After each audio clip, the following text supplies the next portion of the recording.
Hello, welcome to part 2 of intermodal communication.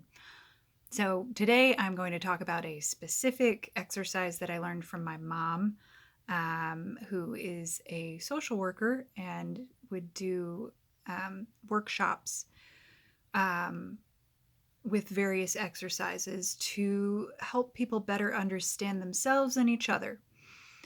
So she would do this one exercise, which I'm just going to call the alien and the peanut butter jelly sandwich exercise, um, where she would have all of the supplies to make a peanut butter and jelly sandwich: bread, knife, jar of peanut butter, jelly, in a jar. And those are important descriptions because the the instructions for the exercise were that she would say, pretend that I'm an alien and I want you to teach me how to make a peanut butter and jelly sandwich.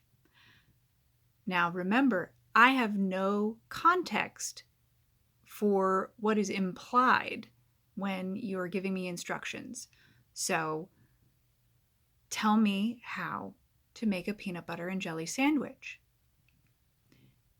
And so someone would say, okay, get some bread. And my mom would proceed to rip open the bag of bread in the middle, unless someone hurriedly said, no, no, no, no, no, no, no, no, no, no. No, you have to open it from the top. And she would do the most outrageous things with that, and she would, with the jar of peanut butter, is the same thing. Okay, now open the jar of peanut butter.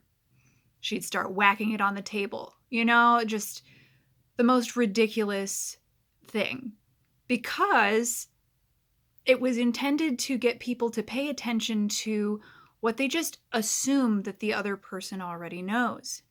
And as the exercise would go along, the people in the audience would get a lot better at giving instructions that were clear and detailed and specific, which is something that I learned even more about when I took a technical writing class in college.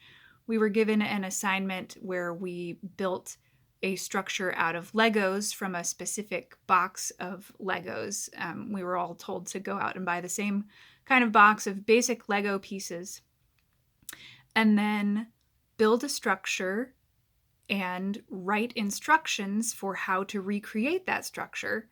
And that was our final project, and it was a pass-fail grade. If our professor was able to recreate that structure, we passed. I did, in fact, pass. But that is how you have to think about communicating with people, particularly people from different cultural backgrounds or from any kind of other world. Like if you are a Christian and you are talking with somebody who has never read the Bible before, you're probably going to make references to things that they don't understand. And vice versa. If you are someone from a Buddhist tradition, you've probably got a lot of different context that a Christian might not have. So just from a religious perspective, it can be different, but different cultures, different countries, even different subcultures. It's funny how different the way that people talk on one website can be from the way that people talk on another, and even sub-communities within that. So the whole idea with intermodal communication is that you should be able to negotiate across wide boundaries by paying attention to your own preconceived notions and being as clear as you possibly can be about what you mean.